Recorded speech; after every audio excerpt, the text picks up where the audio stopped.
So good afternoon, everyone. As it's 5 past the hour, I thought we would get going. Hopefully, those of you that those people joining later, we can seamlessly move from the lobby into the conversation. Welcome to this masterclass, which is being delivered by the School of Health and Related Research at the University of Sheffield. My name is Alf Theodorou. I'm going to be facilitating the event today, as I will be all of the future online events. I believe we're delighted to have Dr. Nicola Burgess and Dr. Bernard Crump from Warwick Business School with us this afternoon. I will introduce them in a second. Bear with me, I will just share our presentation.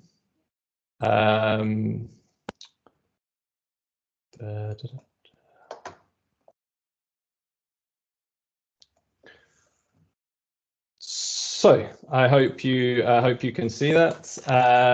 Welcome to this. This is our first masterclass in a series of virtual events which form part of the Connecting to Integrate Quality Improvement and Evaluation Practice program, which the team are going to introduce to you in a moment. It is, as I said, the first in a series of both webinars and virtual study groups that are aiming to build knowledge and develop our thinking around the evaluation of QI moving forward. Today's session focuses on the practice of evaluation. And as I said, we're delighted to have our speakers here with us from Warwick Business School. The session will run for approximately 75 minutes. Following a brief introduction from the University of Sheffield team, we will move into our main presentation, which will last around 40 to 45 minutes, leaving us 20 minutes for questions at the end. Please feel free to post your questions whenever you want using the chat facility. And we will go through as many of them as we can at the end. If I can ask you to try and stay muted, however tempting it is during the presentations, that will be great. We are recording the event because we had a number of colleagues who contacted us and wanted to join but couldn't. So we will be recording this and we can send a copy to you afterwards. So that's enough from me. I'm going to hand over to Emma now, and she can begin telling you a little bit about the background of the program before we hear from Nicola and Bernard.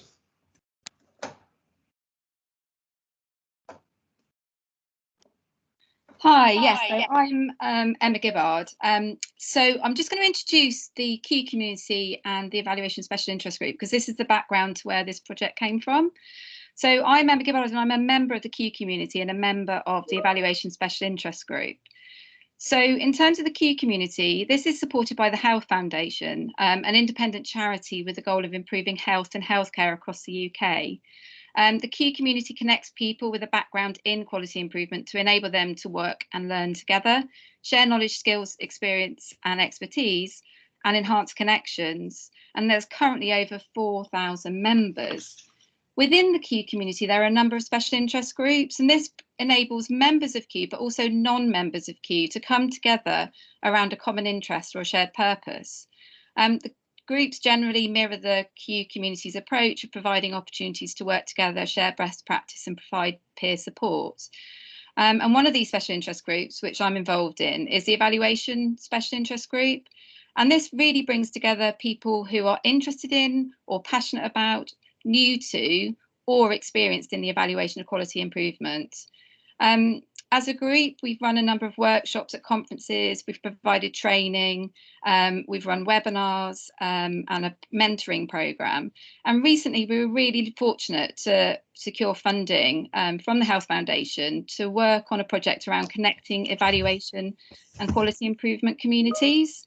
And this really was based on work we did with the Evaluation Special Interest Group to identify what the priorities were for that group moving forward.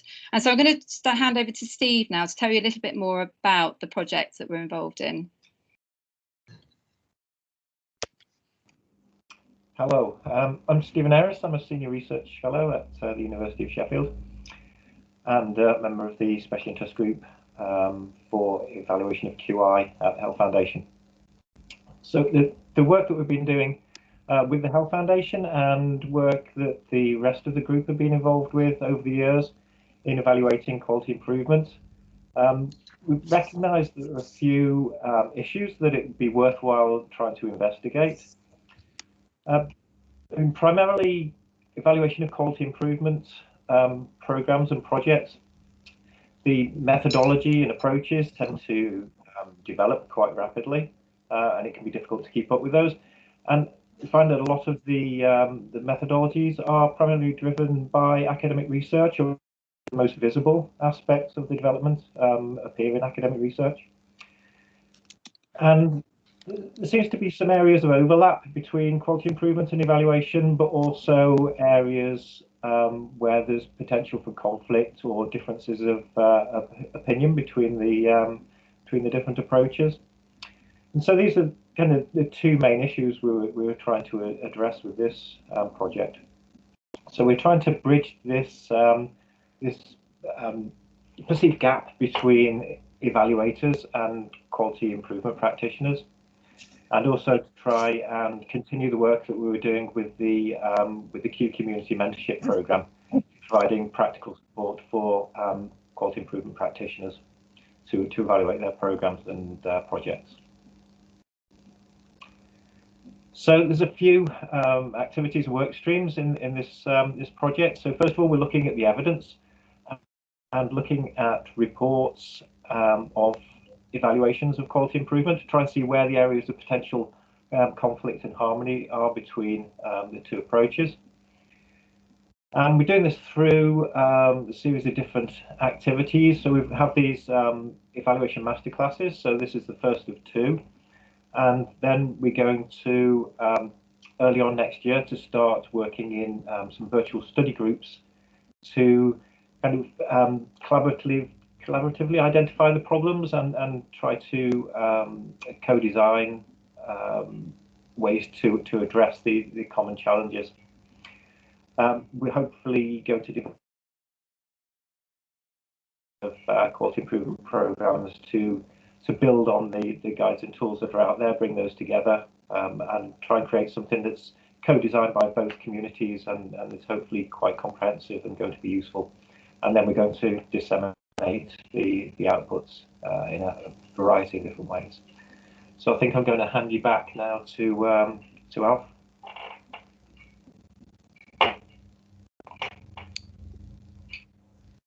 Hey, Alf.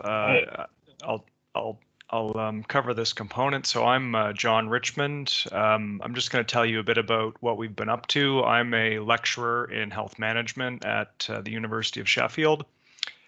We've been conducting a systematic literature review as well as a framework of evaluation approaches. This has involved hundreds of academic and practitioner articles and studies with an aim to develop a full review of evidence next year of both practical and academic significance. For now, we're seeing three overarching themes.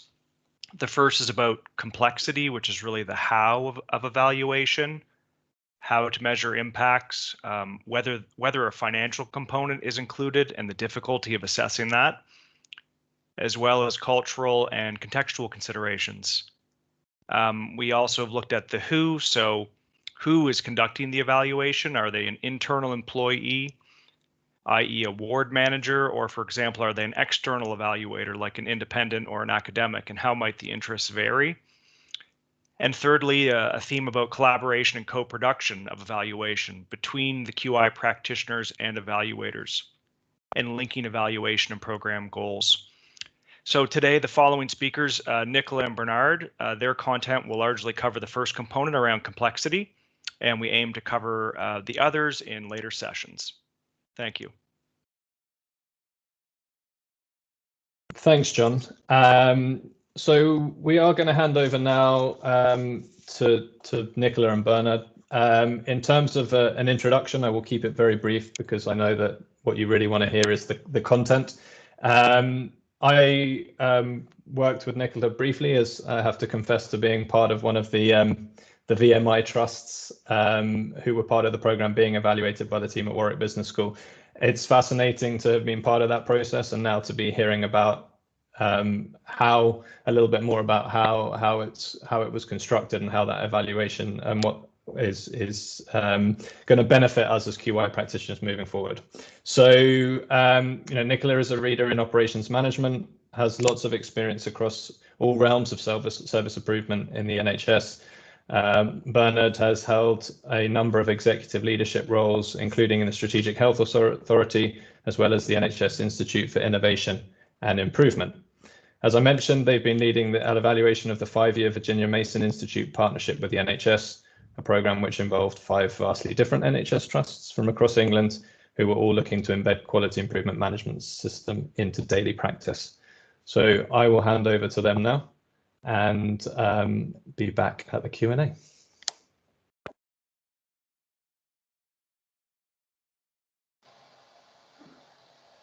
Thank you very much. Thanks for inviting us. My name is Bernard Crump, and I'm going to kick off the presentation. This will be a bit of a double act between Nicola and myself. And I'm going to start by setting the scene a little bit about this, this partnership. For those of you who aren't familiar with it, the Virginia Mason Health System is a major Seattle-based health system incorporating the Virginia Mason Hospital and also a series of a network of health centres and community hospitals across Washington State. It's a tax-exempt, not-for-profit corporation, and in around 2000, Gary Kaplan, who's a physician who was working at the institution, became the chief exec and subsequently the chairman and the chief executive of the organisation. Gary's become very well known in quality improvement circles, and he led the organisation to form a partnership with Toyota, and they have developed, working with Toyota, what they call the Virginia Mason production system. The focus is very much on patient safety and quality of care, and it's a lean-based approach that embraces a series of tenets of lean. These are shown on the slide and will be familiar to those of you who are familiar with lean. That perfect patient experience is possible. The team members who do the work know best how to improve it. Executives are there to frame problems but cannot solve them, and they deploy standard tools to create value. And on the right here is the Virginia Mason strategic triangle, which links the patient at the centre through the vision and mission of the organisation to the fundamental part that this systematic approach to quality improvement plays in every aspect of the management of the organisation.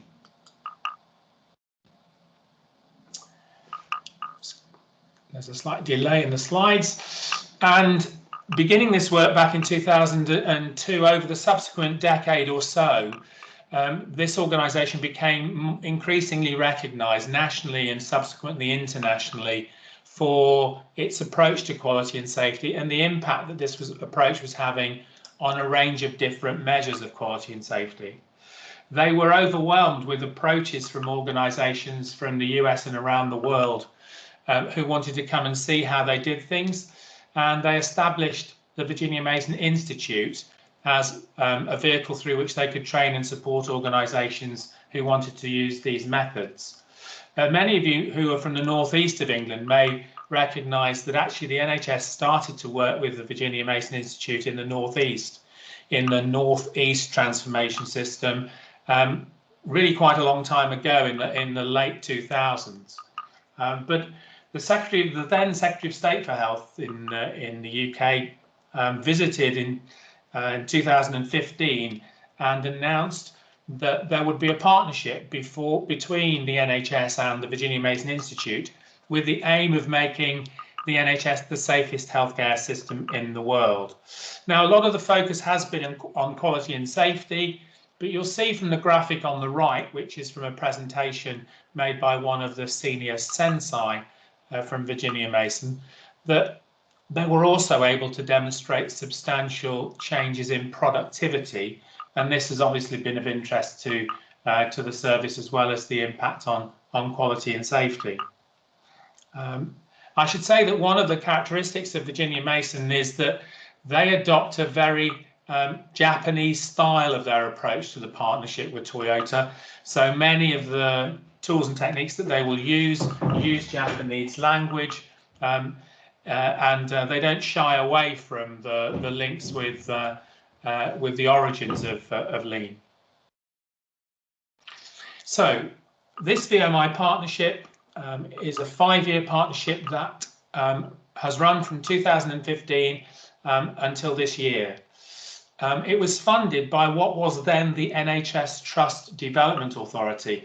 The importance of that for those of us in England is that this means that it was only trusts that were not foundation trusts who were candidates to become partners in this partnership.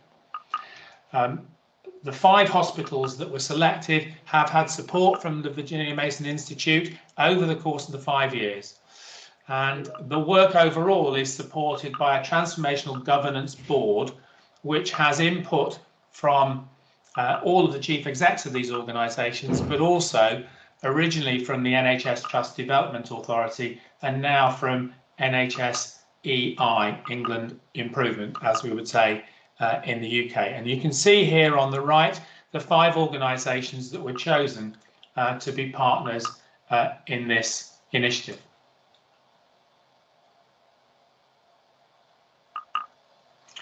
Now at that stage I'm going to hand over to Nicola, who's going to talk about the evaluation itself. Nicola, if you want to take control. Yeah, I think I've done that. Right. So yeah, hi everyone. Can you hear me okay?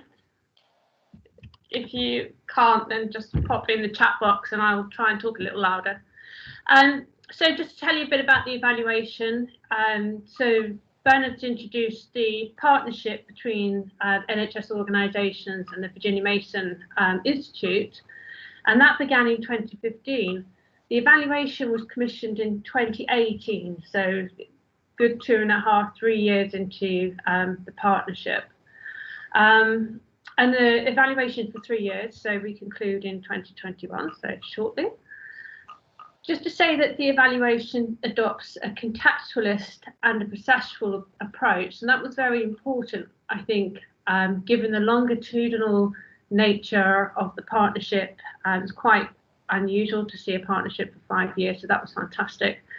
But of course, context is really important when we're looking at change programs, like in particular lean. We know that different contextual factors can influence the way that elements of quality improvement plays out, and other aspects of change programs, how they play out according to context. So things like historical performance, leadership stability, right down to location of the organisation and the patient population, all sorts of things can affect the way that a change programme plays out within an organisation. And I think the processual part of it, because NHS organisations are by their very nature hugely dynamic organisations, so lots and lots of change. And so we tried to keep a real sort of close eye on what was happening.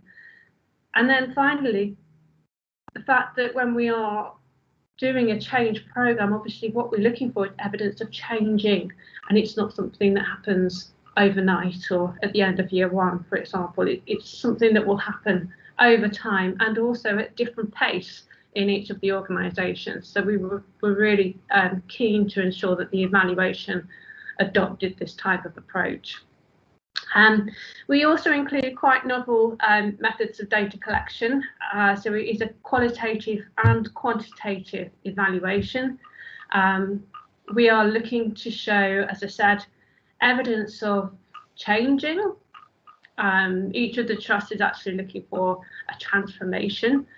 And we look at various different approaches to be able to evaluate to what extent that is actually happening, and to what extent we can relate that to the Virginia Mason Partnership as well. So I'm going to try and move the slide. Have a look. Yeah. Okay. So very much draw upon Pettigrew's work, if you're familiar with it. So, and Andrew Pettigrew was a sort of strategic change scholar back in the 90s, or still is rather, and he adopted the contextualist processual approach.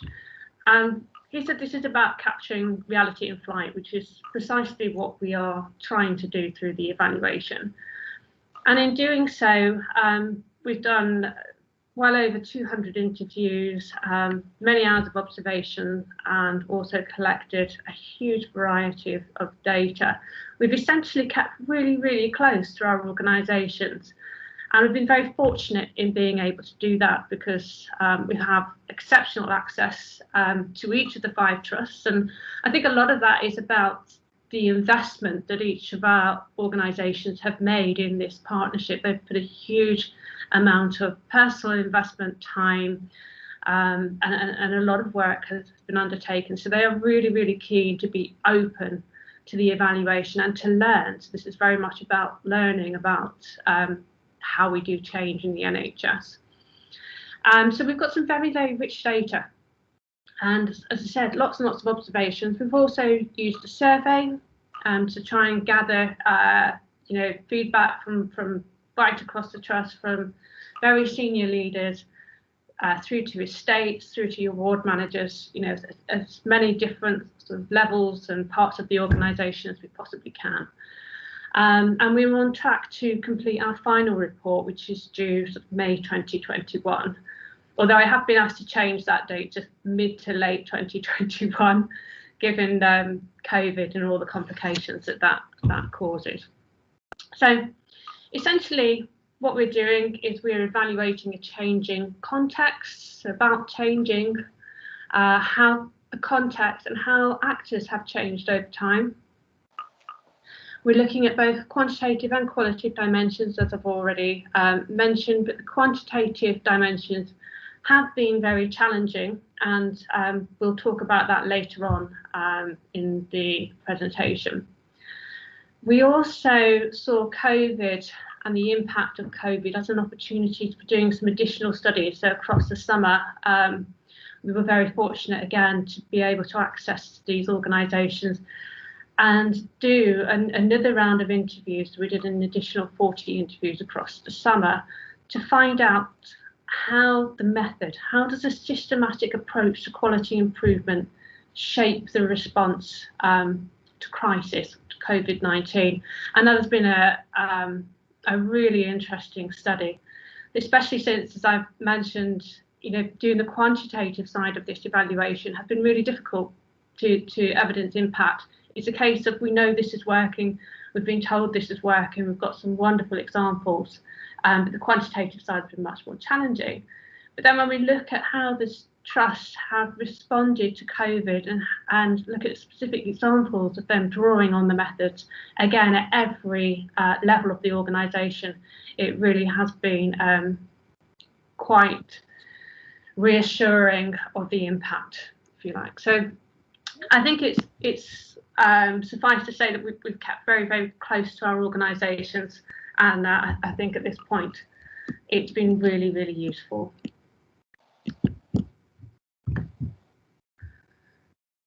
So we're going to offer some reflections throughout this presentation, looking at the qualitative aspects of the evaluation, which I will do in a moment, and then I'll pass back to Bernard, who's going to talk through the quantitative and economic aspects. And then we're going to finish the presentation with just a few pointers based on our own experience for future evaluations. So I've already mentioned it's a mix of methods. Many hours of observations. One of the strengths of the evaluation, I think, has been, as I said, the enormous amount of access that we've had, and that's partly about our organisations wanting to learn from the evaluation and sort of developing a trust relationship, I guess, between us. So we've had fantastic access in terms of observations. We've done more than 200 interviews now, and we've done surveys, as I've mentioned, over 350 respondents there. So a really fantastic database there. And then we use some sort of additional approaches. that haven't really been used in this setting before. So one of which is social network analysis, which I'm going to walk you through in a moment, and a fuzzy set qualitative comparative analysis, which is a way of bringing together all of the data that we have, so the qualitative data, and presenting it in a way that is more robust from a quantitative perspective, if you like. But I'm not going to go into detail about that today, because it is work that is still in process. It's work that's obviously been held up a little bit by COVID. And I think the final point I just want to make about our mix of methods is that as an evaluation team, we've also been quite flexible and changed methods at times when we've discovered, you know, it's kind of a follow your nose type of approach. When we learned, for example, we could sit in on monthly meetings of the chief executive, we then adapted our research, with permission, of course, to be able to do that, because it was a really rich source of data. So being flexible was a really good approach in this instance. So just a little bit then about social network analysis. So some of you may or may not be familiar with this type of methodology. It's essentially a relational methodology, and it tells us a bit about how people communicate within organisations, or even between organisations. It's a study of social interaction, and we look at the patterns of relationship and the structures of relationships, etc. So one of the reasons that we did this was because we wanted to understand to what extent is knowledge about continuous improvement and the methods that the trusts were developing capability with, to what extent were they being mobilised across the organisation. So early on in the evaluation, in fact before it was even commissioned, I had conversations with a few people that were involved in this work, and they told me that although they had people going through training for the continuous improvement approach, so there's a training program called Lean for Leaders, which is a central aspect of the Virginia Mason partnership. It was a big investment in time for the people who were undertaking the training, and obviously for the trainers themselves. And the question really was, to what extent were they then going back to their place of work, using the methods, but also sharing them and you know, working with others to conduct further improvement work, because this is a continuous improvement method. So it's about how is that knowledge mobilised across the organisation, or is it that we've got people going on these courses, which incidentally are sort of 9 to 12 months. They are a big investment in time from the people, the participants that are on the course. It's not a small thing, but to what extent are they going back to their place of work and sharing their knowledge, using their knowledge, but sharing it and working collaboratively to drive improvement. So that is when we started to look at social network analysis, because we wanted to understand the relationships between our actors within our organisations. So I'm just struggling to move to the next slide. Slides. Got it? There you are. Okay, it's got, okay. There you are, I've got slide build in it, that's why. Okay, so when we're collecting data about social networks, it's actually a relatively easy thing to do. So we use this very simple instrument, okay, and what we're interested in is, who do you interact with? Who do you speak to about continuous improvement?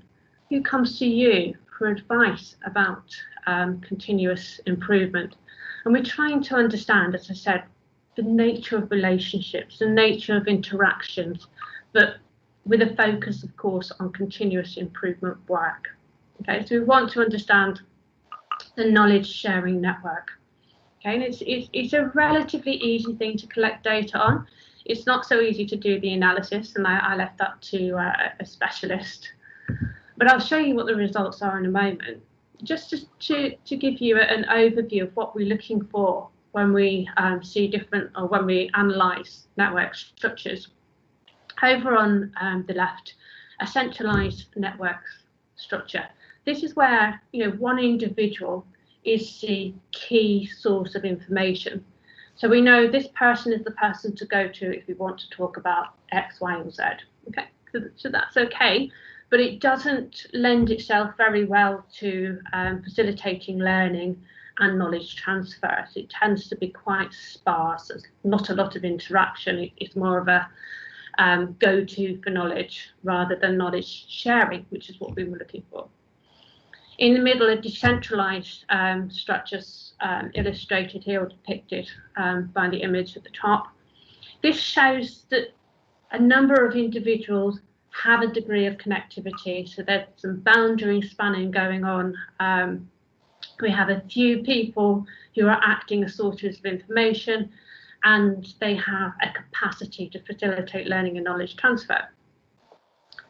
Moving over to the right, this is a distributed network, so it's dense in terms of its connectivity. A high degree of connectivity indicates a high degree of interaction, lots of knowledge sharing, people are talking. And one of the things that we found through the evaluation is that talk is really important. Okay, so we keep these routines and these ideas alive by talking about them. So seeing a network that is more distributed like this suggests there's lots of talk and lots of activity and lots of collaboration going on. So we undertook social network analysis in each of the 5 trusts, just to see, you know, how knowledge was being shared. And the results were really quite interesting. And among the 5 trusts, I talked about the importance of context. So we had very, very different network structures in each of the organisations, but 2 stand out really well and give a really sort of clear demonstration of what we're looking at. So this is Trust A. So we've told you who the trusts are. So there was 5 organisations, and one of them is a very high performing trust. Okay, so during the course of the evaluation, they moved from good status from the CQC to outstanding. When we looked at their social network, we saw this. Hopefully you'll recognise that this is a highly distributed network. What you're looking at here is the circular red nodes are the individuals who received Lean for Leaders training. And then the blue squares represent the people that they talk to. And what you can see is you can see lots and lots of interactivity. So lots of people who are sources of knowledge, lots of people who are coming to them for that knowledge and then going out and speaking to others for their knowledge. Ultimately, it's knowledge mobilisation. There's lots of collaboration going on. So it was really fantastic to see. And then you compare that to this. I'm not seeing the slide move forward. Oh, right. That's interesting. Which it has now. It has now. Okay. Did you see this one that I talked enthusiastically about? Yes. Lovely. Okay. So this is Trust E. So this trust was known to have significant cultural issues at the beginning of the partnership. They were behind the other 4 organisations in terms of running improvement workshops and training individuals in Lean for Leaders. And again, what you're looking at here, the purple circles are people who've been trained in the Lean for Leaders. So they have knowledge and understanding and skills about how we deliver continuous improvement, but they're very isolated, so very vastly different to what we saw at our high performing trust. So that was extremely interesting. We should remind ourselves that these organisations, and I'm sure you're all aware, have several thousands of people working within them. So it's very interesting to see that in an organisation where there were known cultural issues, we see people working in isolation. So it serves just to remind us that when we are looking particularly at Lean, it is very much a socio-technical approach. Okay, so we need, as much as we need the method, the routines, the practices and the tools that we associate with quality improvement, we must remember that those tools really only function as part of a social system. And those people and the relationships are really, really important. And so when we are developing a culture of continuous improvement capability, which is what the partnership was really about, we must pay attention to both the social and the technical aspects of change. Okay, so I've got this wonderful animation I didn't know was there, so there you go. Okay, so before I hand back to Bernard to talk about some of our quantitative aspects of the evaluation, I just want to share that we do have a report out soon that talks about the social network analysis, but also lots of other things as well that are that we've synthesised as 4 factors that foster continuous improvement capability in the NHS, and that should be out hopefully early in the new year. So over to Bernard. Just before I take over, Nicola, there were 2 questions, I think, in the chat while you were talking that might be worth addressing now. One from Petros, who was asking if social network analysis is broadly the same as a socio-ecological approach. And a second question, which was about somebody who'd tried social network analysis but had found it difficult to persuade people to respond, and perhaps any tips about how we managed to get a response rate. Yeah, okay, so the first one, Petros, I'm very sorry, I have no idea what the socio-ecological model is, so I could Google it, but I'm not sure. So maybe I can come back to you on that one at a later time. Karen, thank you for your question. I think, well, what we did in our case, I've obviously talked a lot about the fantastic engagement that we were very fortunate to have. And I think it's worth saying that for the social network analysis, so there was 2 ways we did it. So some of our social network analysis data was collected at the end of an interview. So, you know, we've already got a relationship and a conversation going. I think with social network analysis, although the tool is very simple, it is also quite tedious, I think, to fill in, because you've got to identify, you know, 5 or 10 people that you speak to regularly about X, Y, Z. So it can feel a bit tedious. So I appreciate it can be difficult. So I think my top tips would be to try and build it into another data collection device. So as I said, we did some of ours through interviews, but we also did some of them through a wider survey as well. So we would we had a survey, as I mentioned, I think we had about 345 responses. So there was about 25 questions in that survey. It takes you 20 minutes to fill in. And then at the end is that last part, social network analysis. So I guess you kind of already engaged them in the process, and then you ask those questions at the end. So perhaps try that. Joanna's asked if it might be used as a screening method to identify whether an improvement intervention should go ahead. Yeah, Joanna, I think that's a really interesting thought. But I would say having the partnership, 2 of our organisations have struggled for different reasons, and that has had a negative impact on culture. And I think they would both tell us that actually this approach is as much a tool for developing culture as much as, you know, having that culture there in the first place helps the tool to gain traction quicker. An organisation with a poorer culture shouldn't really exclude them from doing this type of approach, but you might need to think about it slightly differently, because that culture is really, really important. And I think what we've seen looking at our 5 organisations is you just don't get the pace until the culture starts moving, if you like. Okay, thank you, Nicola. So we've heard a lot then about the qualitative data, and in the report that Nicola's described, there is a lot of evidence of impact in relation to some of the things that are mentioned in this slide. But the quantitative data it's been much harder to see an impact. So why is that the case? Well, there are a number of reasons why that's the case. The first is that there were no goals couched in quantitative terms for this intervention from its outset.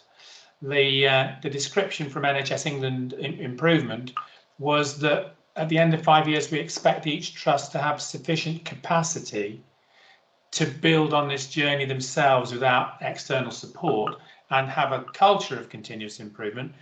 But as you'll see from the comment from the trust CEOs, there was a long debate, but no agreement, or an agreement not to couch in quantitative terms, in terms of productivity or activity targets, specific targets for this intervention. And that was deliberate, and it was done because of people's past experience with the challenges of securing engagement if this kind of intervention is seen as part of a performance management strategy. The second factor was that, despite this, the sponsors of the evaluation were very clear. They did want us to look for evidence of quantifiable impact, and it was part of the tender, and so we've certainly done that. The second factor was that there was no agreement prior to the introduction of the initiative for there to be control trusts or organisations that were not going to be part of the initiative that could be identified as comparator sites with similar variables. And the real lesson is, if you are intent on having a quantitative component of the evaluation and you regard this as essential, this needs to be designed into the commissioning of the intervention, never mind the commissioning of the evaluation. It's also true to say, I think, that the organisations themselves struggled in applying disciplined approaches to measurement in the work that they did in implementing their version of the Virginia Mason production system. They all worked at the outset with Virginia Mason's team, with Sensei coaches from Virginia Mason Institute, to establish high-level metrics in the categories of quality, safety, morale, delivery, and cost. But they also were each able to choose the areas of clinical practice, the value streams, the particular aspects of healthcare that they wished to be the focus of their improvement work. And there was relatively little guidance on setting metrics in those areas and on appropriate tools to measure in an appropriate way those metrics. So our work was bedeviled by finding that quite a lot of metrics began to be measured associated with, for example, rapid improvement workshops around a particular value stream or care pathway, but those metrics were often abandoned, or a judgment was reached that they weren't the metrics that were really necessary to show the impact that the trust was looking for. And also, metrics were often not related to these high-level strategic priorities. So we think there are lessons for organisations here that will come out in our evaluation about being clear what matters to the organisation, designing improvement work in ways that you use the guidance that's widely available about how to choose the appropriate metrics for your improvement work, how to use the disciplines of statistical process control in order to be able to ensure that you know whether a change is an improvement, things that are very familiar to all of us who've worked with improvement over the years. And I'd have to say, for me, it was a bit of a surprise and quite a disappointment that this dimension of the relationship between VMI and the trusts, I don't think had the focus and energy that it really merited. So in an attempt to try and look at what we could glean from a quantitative perspective with this set of challenges, we turned to working with the model hospital. And I have to acknowledge John Richmond, who's on the call here, who was a member of our evaluation team at the time, who worked a lot with us on this aspect of the work. So for those of you who are familiar, the model hospital is a repository of a great deal of data, more than 3,000 indicators about the performance of all hospitals in England. It is, if you like, a front end and an evaluation framework to data that arises from a wide range of different collections, some of them routine collections, some of them bespoke collections. There's an enthusiastic, very capable team at NHS Improvement who curate and manage access to this data system. All of those of you who are on the call who work in the NHS can get registration to be able to access this system. It is more difficult to access this system for the purposes of evaluation from an academic perspective, and it took us nearly a year of being able to negotiate that we were able to have access to this system.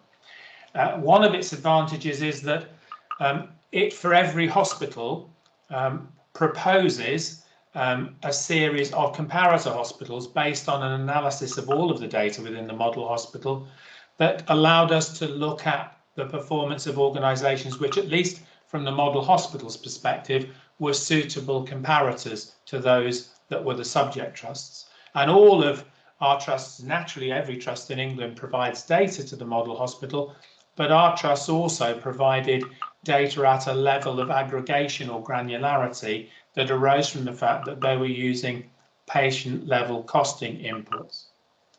For those of you who aren't familiar with the model hospital or haven't seen it, this slide, when it comes up, shows you the kind of interface interaction that you have with the system.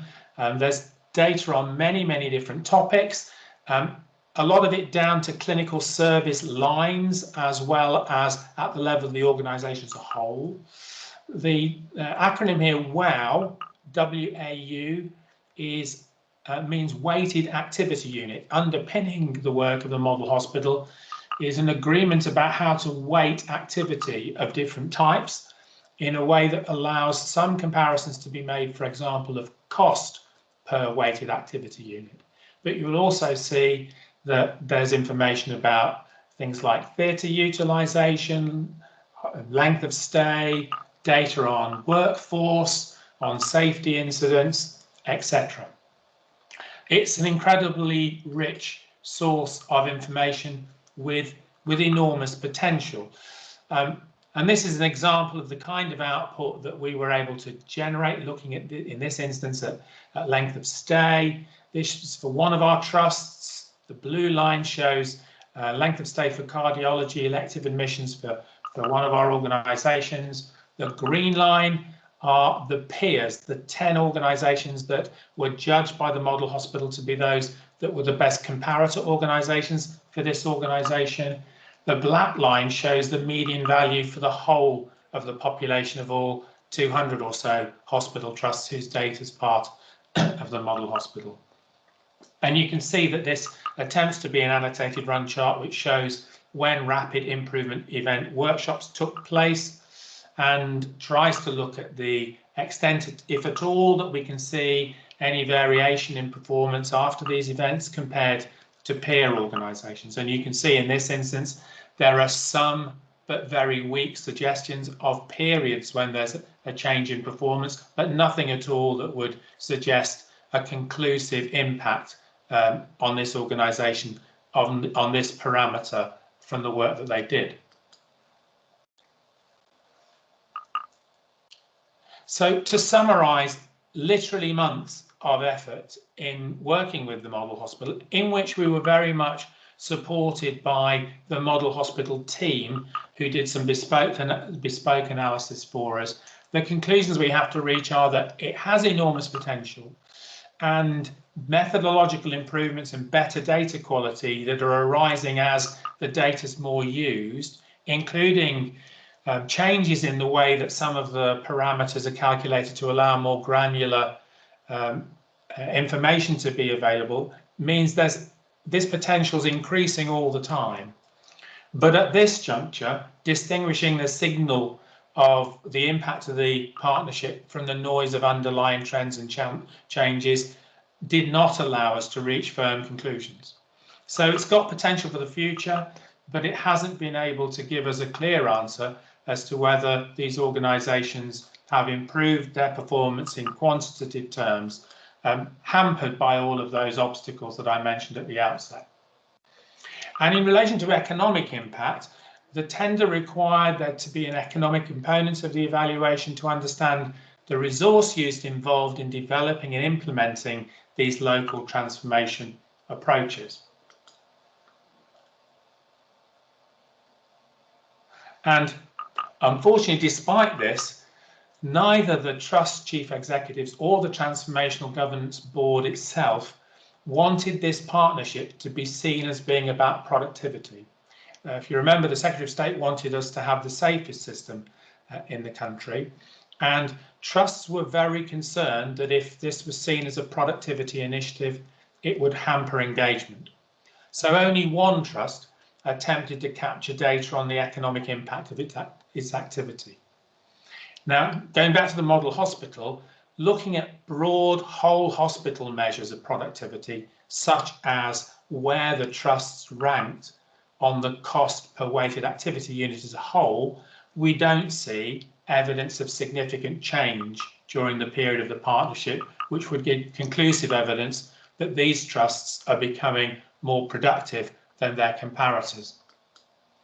In relation to the one trust, Leeds, which did collect data on economic impact, we were able to look at the costs, including the opportunity costs for that trust of engaging in the partnership.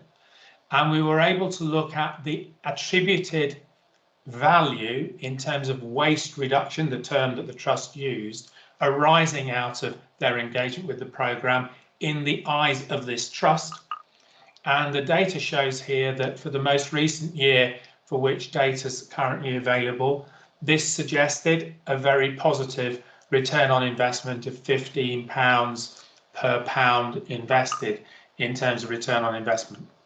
But we're well aware of some of the methodological shortfalls of that activity. So finally, I'm going to hand back to Nicola for some final pointers on for future evaluations of this type.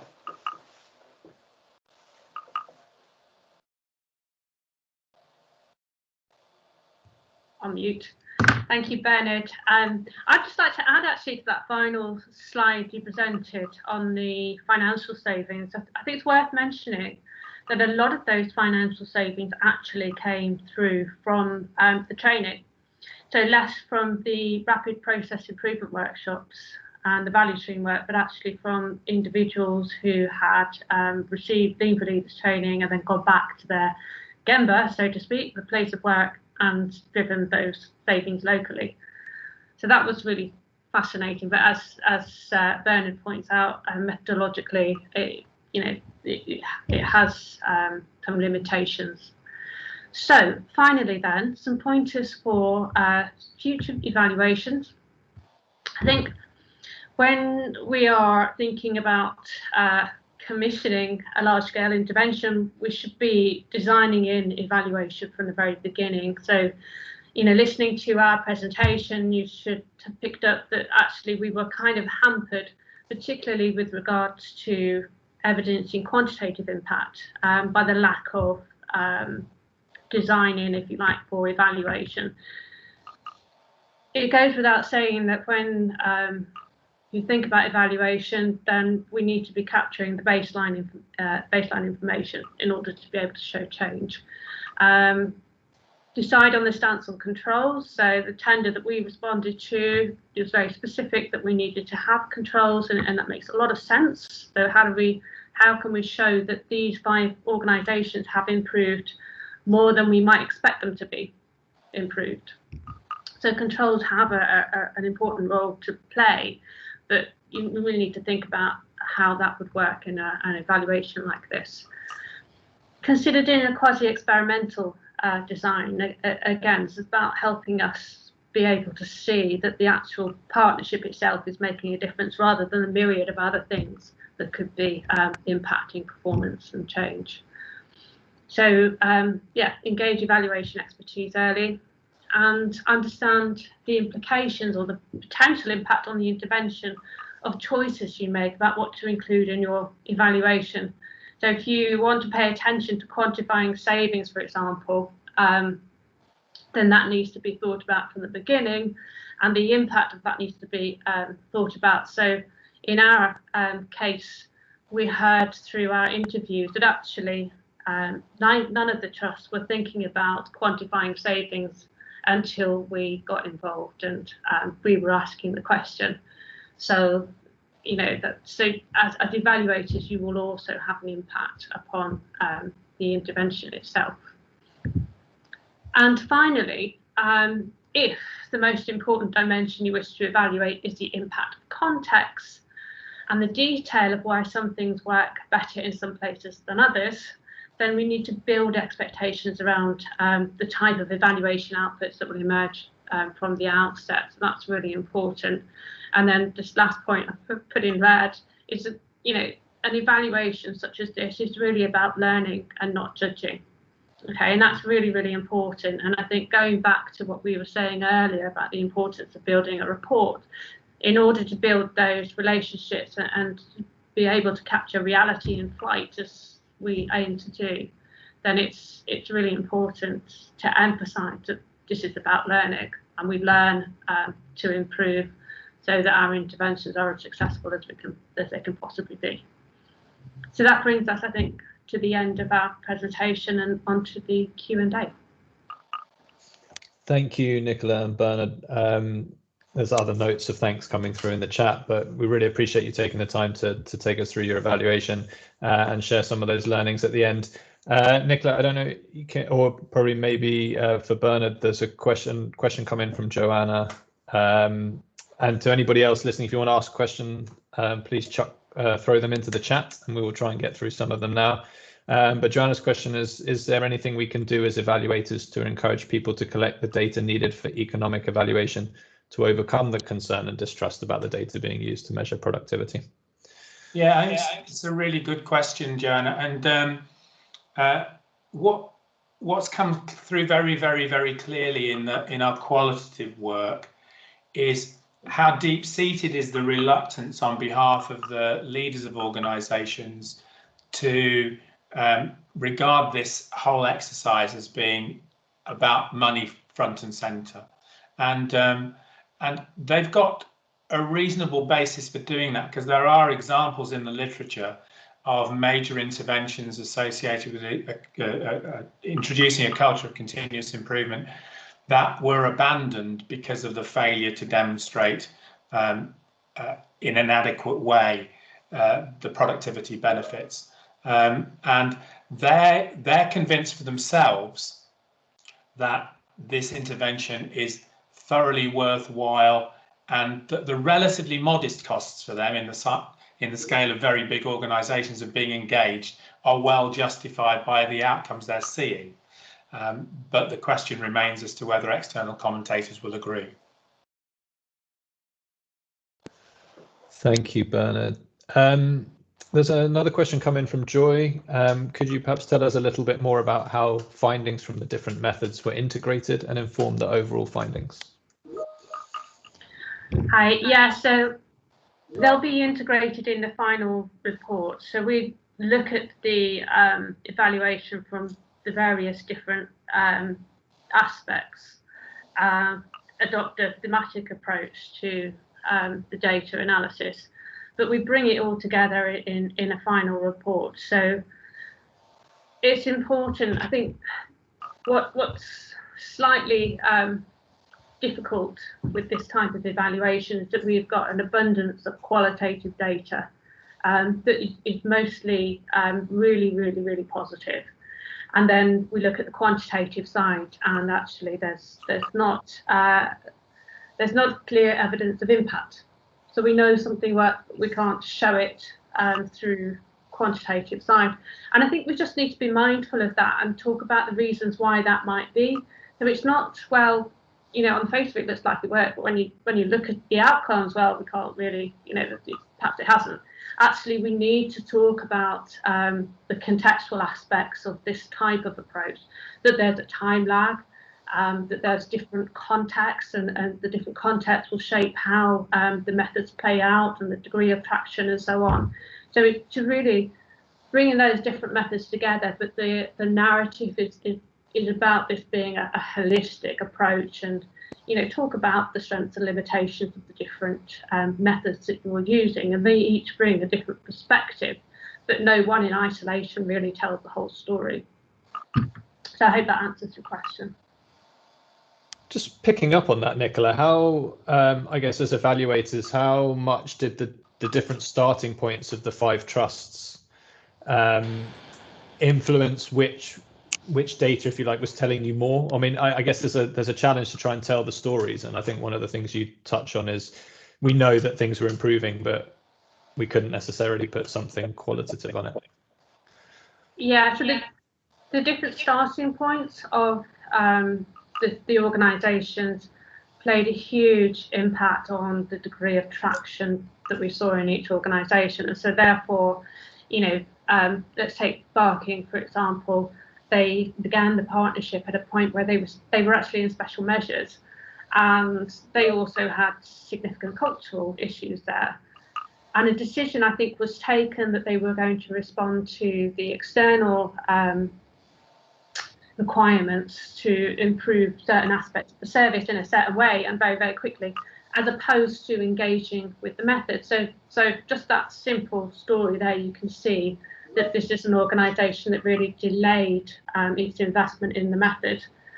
So I think it had a really important impact on the success, but then by following it over time, and that's the important thing here, and any change programme, as I said, it's not an overnight thing, is it? It's gradual. And so being able to follow it over time makes all the difference.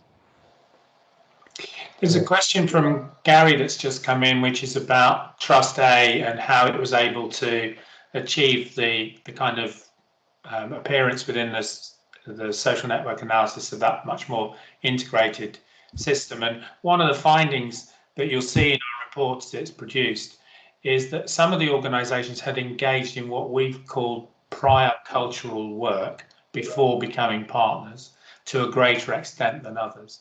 And I think that would be a good example. That particular trust had already begun a cultural journey before they engaged, and that made them able to get the most out of VMI much more quickly, as Nicola was saying earlier. There's somebody's hand up, I think, Alf. Yeah, I can see it's Ed, who should be able to unmute himself if he wants to ask his question. I'm not sure if I'm muted or unmuted. You are unmuted. Can you hear me then? Yes, we can. Yeah. Okay. My background's behavioural scientist and an organisational development practitioner with Shell and other big, large multi-organisational companies. And from my previous experience, I think what I tend to find is that if you look at what the readiness is for cultural change in different organisations, you get an idea whether people are going to be receptive and responsive to these kind of large research projects. And I think maybe one of the things I would recommend is that people are considering evaluation in terms of culture change. They must attempt to look at what is the readiness of that organisation. Like you mentioned, this previous history of cultural improvement initiatives in some trusts, and therefore they're far more already receptive. They've got some history and track record. They maybe learnt from their mistakes, and they've also looked at appraising what they're doing. Whereas an organisation that's going in cold, you don't know what their readiness for cultural change is. You don't know what support there is for it. They haven't even thought or anticipated what the problems, obstacles, or issues might be in terms of internal organisational politics, etc. So I kind of think that maybe that might come up in some of your recommendations to some of those issues I've raised, which I've experienced in large organisations myself. Yeah, I mean, I'd agree with that. I think it's fair to say that the NHS should be given some credit for having not chosen the 5 trusts that would be part of this initiative were all trusts that were performing well. They deliberately chose trusts across the spectrum of performance and challenges. And for those of you who know the trusts concerned, you'll recognise that some of these are recognised to have had long-standing significant challenges. And that emerges through our evaluation, the way that some of the trusts have been able to take advantage of their partnership with Junior Mason is of a different order than others. Thanks, Ed, for your question and comments.